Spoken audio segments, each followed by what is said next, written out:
نحمده ونصلي على رسوله الكريم أما بعد بسم الله الرحمن الرحيم اللهم رب جبرائيل وميكائيل وإسرائيل فاطر السماوات والأرض عالم الغيب والشهادة أنت تحكم بين عبادك فيما كانوا فيه يختلفون اهدني لما اختلف فيه من الحق بإذنك إنك تهدي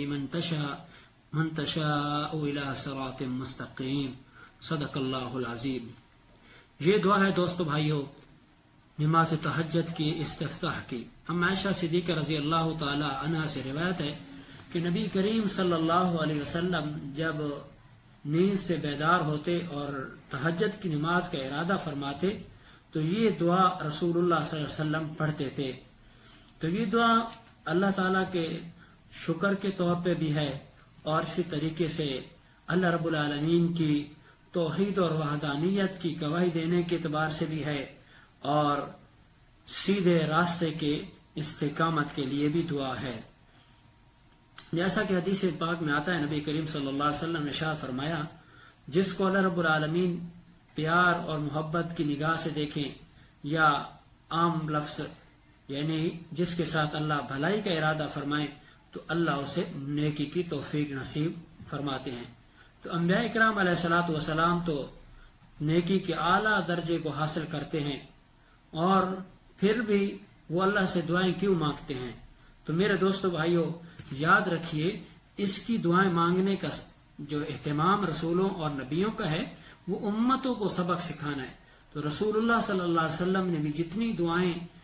مانگی ہیں اللہ کے دربار میں وہ سب کی سب امت کو سبق دینے کے لیے، اور دوسری اس دعا سے یہ بات بھی سمجھ آتی ہے جن لوگوں کے عقائد و نظریات خراب ہوتے ہیں، قرآن و سنت کے خلاف ہوتے ہیں، ان کو یہ سبق بھی ملتا ہے کہ رسول اللہ صلی اللہ علیہ وسلم نے یہ واضح کیا کہ میں کسی کا مشکل کشا نہیں ہوں، حاجت روا نہیں ہوں، نفع نقصان کا مالک نہیں ہوں، اس کا اختیار میرے پاس نہیں ہے،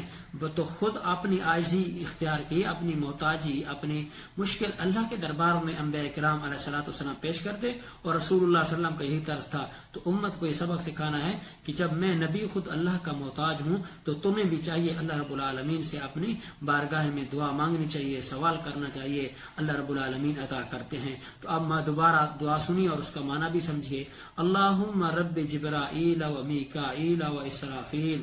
اے اللہ جو رب ہے جبرائیل کا، میکائیل کا، اسرافیل کا،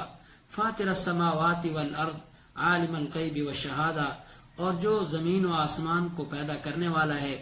اور غیب اور باطن اور ظاہر کو جاننے والا ہے، یعنی غیب اور ظاہر کو جاننے والا ہے، اور فرمایا وَأَنْتَ تَحْكُمُ بَيْنَ عِبَادِكَ، مالک تو فیصلے کرنے والا ہے اپنے بندوں کے درمیان ان باتوں میں فِيمَا كَانُوا فِيهِ يَخْتَلِفُونَ۔ آگے فرمایا کہ اس باتوں میں تو اللہ فیصلہ کرنے والا ہے کل قیامت کے دن کہ فِيمَا كَانُوا فِيهِ يَخْتَلِفُونَ، جس میں لوگ اختلاف کرتے ہیں۔ آگے فرمایا اهْدِنِي بِمَا اخْتُلِفَ فِيهِ مِنَ الْحَقِّ بِإِذْنِكَ انک تہدی من تشاء الی صراط مستقیم۔ تو اللہ کے رسول صلی اللہ علیہ وسلم کے کتنے عجیب و غریب لفظ ہیں، اہدنی لما اختلف فیہ، اس بات میں کہ جس میں لوگ اختلاف کرتے ہیں۔ رسول اللہ صلی اللہ علیہ وسلم کے دور میں بھی لوگ اختلاف کر رہے تھے، شرک کر رہے تھے، رسم و رواج رہے تھے، بدعات تھے، دین کے خلاف تھے، اسلام کے خلاف تھے۔ تو اللہ کے رسول صلی اللہ علیہ وسلم نے یہی فرمایا اہدنی لما اختلف فیہ، کہ جو لوگ اختلاف کرتے ہیں تو رسول اللہ صلی اللہ علیہ وسلم نے فرمایا قرب قیامت تو اتنے زیادہ اختلاف ہو جانا ہے جس کا کوئی اندازہ بھی نہیں کیا جا سکتا۔ تو لہٰذا امت کو یہ سبق سکھایا کہ جب میں نبی خود اپنے رب کے سامنے عاجزی اور انکساری کر کے یہ دعا مانگ رہا ہوں تو میری امت کے ہر بندے کو یہ چاہیے کہ اپنے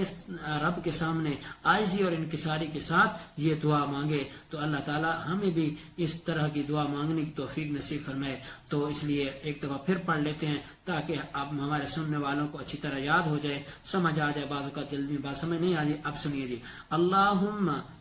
رب جبرائیل ومیکائیل واسرافیل فاطر السماوات والارض عالم الغیب والشہادہ وانت تحکم بین عبادک فیما كانوا فیہ یختلفون اہدنی لما اختلف فیہ من الحق باذنک انک تہدی من تشاء الی صراط مستقیم. تو اللہ تعالیٰ سے دعا ہے اللہ مجھے اور آپ سب کو تہجد پڑھنے کی بھی توفیق نصیب فرمائے، اور یہ طریقہ رسول اللہ صلی اللہ علیہ وسلم کا جو ہے وہ پڑھنے کی توفیق نصیب فرمائے. اور آخری بات یہ ہے کہ اگر نہ آئے تو اس کو سمجھ کر کسی عالم دین سے پوچھ کر اس کا معنی مفہوم سمجھ کر، اگر عربی میں نہ آئے تو اس کو اپنی زبان میں بھی پڑھ سکتے ہیں. تو بہرحال یہ دعا پڑھنے کی اللہ توفیق نصیب فرمائے. اور پھر آخر میں جاتے ہوئے یہ کہتا ہوں کہ ہمارا جو الوی آفیشیل یوٹیوب چینل اور فیس بک پیج، اس کو فالو اور سبسکرائب ضرور کریں. آپ کا شکریہ. والسلام ورحمۃ اللہ وبرکاتہ.